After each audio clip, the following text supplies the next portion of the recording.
দর্শক, আপনারা জানেন যে 5ই আগস্ট যখন হাসিনা ভারতে পালিয়ে যায়, তখন হাসিনার সঙ্গে সঙ্গে অনেকে বলেন 20,000, অনেকে বলেন 30,000, অনেকে বলেন প্রায় 45,000 নেতাকর্মী, তারা আওয়ামী লীগের নেতাকর্মী, তারা ভারতে পালিয়ে যায়। এবং তারা যে ভারতে খুব ভালোভাবেই আছে এটা বোঝাই যায়, কারণ ভারত যেভাবে অবৈধ নাগরিক ধরতেছে এবং বাংলাদেশে পাঠিয়ে দিচ্ছে তা কিন্তু প্রচুর। কিন্তু আজ পর্যন্ত ভারত একজন আওয়ামী লীগের লোকও বাংলাদেশে পাঠায়নি। তারাও তো অবৈধ।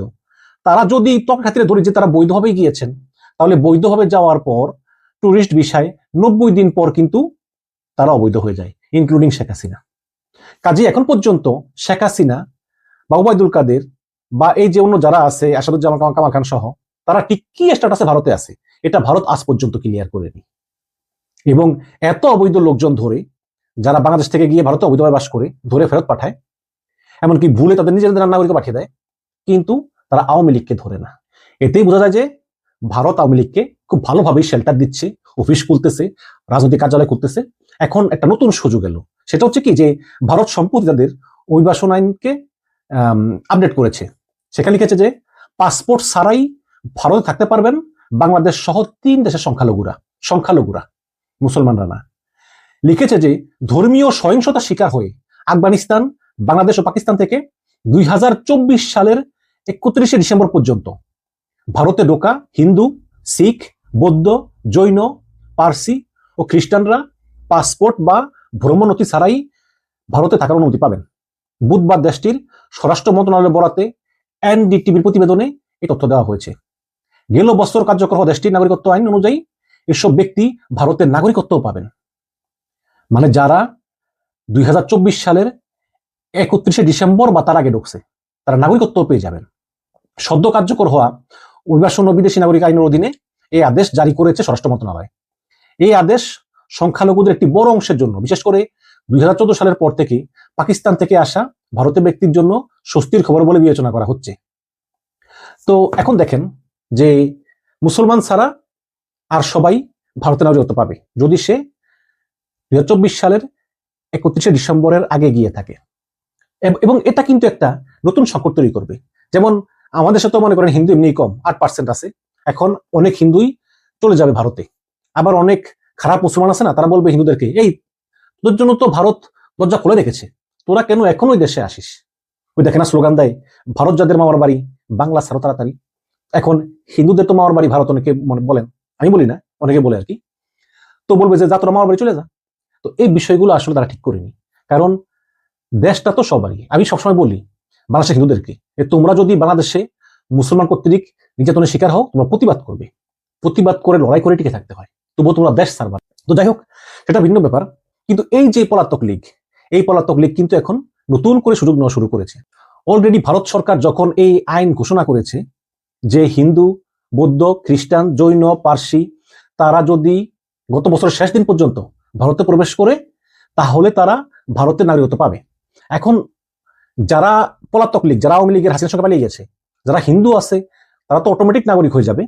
কিন্তু যারা মুসলমান আছে, আওয়ামী লীগের লোক, তারাও অলরেডি হিন্দু হওয়া শুরু করেছে গোপন তথ্য মতে। তারা অলরেডি হিন্দু নাম দিয়ে, মনে করেন যে একজনের নাম হচ্ছে, মনে করেন যে আলিমুল ইসলাম, সে নাম দিল আমার নাম মনোজ ধর, পিতার নাম অমল ধর, স্ত্রীর নাম সুমিতা দেবী। এরকম করে ভিন্ন ভিন্ন হিন্দু নাম দিয়ে আধার কার্ড বানিয়ে, ঘুষ দিয়ে আধার কার্ড বানিয়ে তারপর ভারতের নাগরিকত্ব নিয়ে নিবে। যদি পরবর্তীতে বাংলাদেশে আসার সুযোগ হয়, সমস্যা কি? বাংলাদেশে চলে আসবে। আর যদি বাংলাদেশে নাই আসতে পারে, তাহলে সেখানে পাসপোর্ট করতে পারবে, ভারতের পাসপোর্ট। সেই পাসপোর্ট দিয়ে তারা আমেরিকা যাবে, ইংল্যান্ড যাবে, গিয়ে বিভিন্ন কার্যক্রম অংশগ্রহণ করবে, রাজনীতি করবে। আবার ইউরোপ আমেরিকাতে ঘুরতেও পারবে, অথবা ইউরোপ আমেরিকাতে গিয়ে সেখানে অ্যাসাইলাম ক্লেম করতে পারবে। কারণ ভারত তো গরিব দেশ, যদি তারা ইউরোপ যেতে পারে, আমেরিকা যেতে পারে, সেখানে অ্যাসাইলাম ক্লেম করবে। এবং এই সব পলাতক লীগের যে নেতাকর্মী, এদের কাছে তো প্রচুর টাকা, তাই না? এরা সহজেই টুরিস্ট ভিসা পেয়ে যাবে। তো এই সমস্ত কারণ চিন্তা করেই কিন্তু অনেক মুসলমান আওয়ামী লীগ হিন্দু হয়ে যাচ্ছে। এবং অলরেডি একজন হিন্দু হয়ে গিয়েছে, সেটা হচ্ছে হাসিনার চাচাতো ভাই, তার নাম হচ্ছে শেখ জুয়েল। এই শেখ জুয়েল ভারতে গিয়ে তিনি হিন্দু হয়ে গিয়েছেন, তার নাম হচ্ছে বিধান মল্লিক।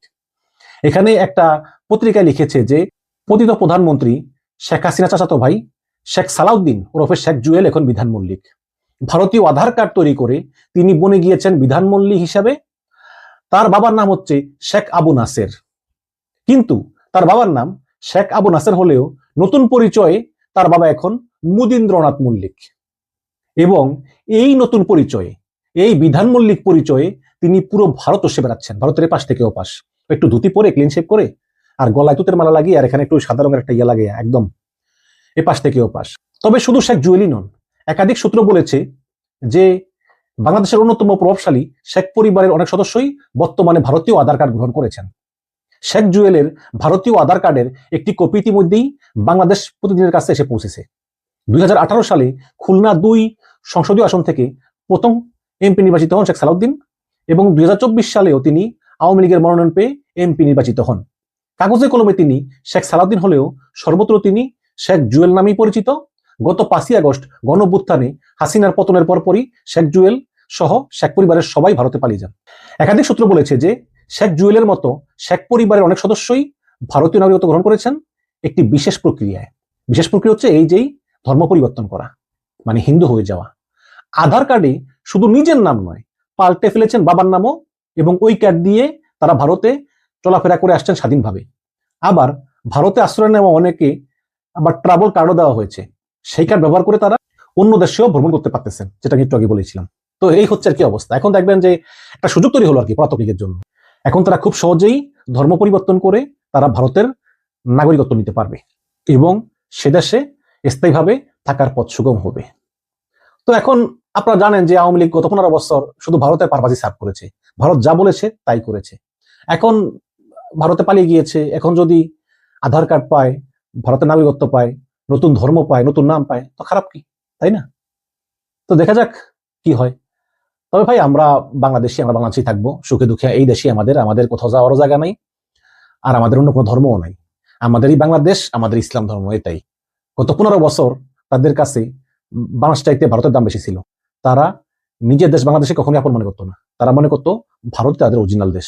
সুতরাং সেখানেই চলে গিয়েছে, সেখানে চলে গিয়ে এখন হিন্দু হয়ে নাগরিকত্ব গ্রহণ করুক এবং সুখে থাকুক, এটাই আমরা চাই। তারা যাতে আমাদের বাংলাদেশে কোনো অশান্তি না করে, এটাই কামনা।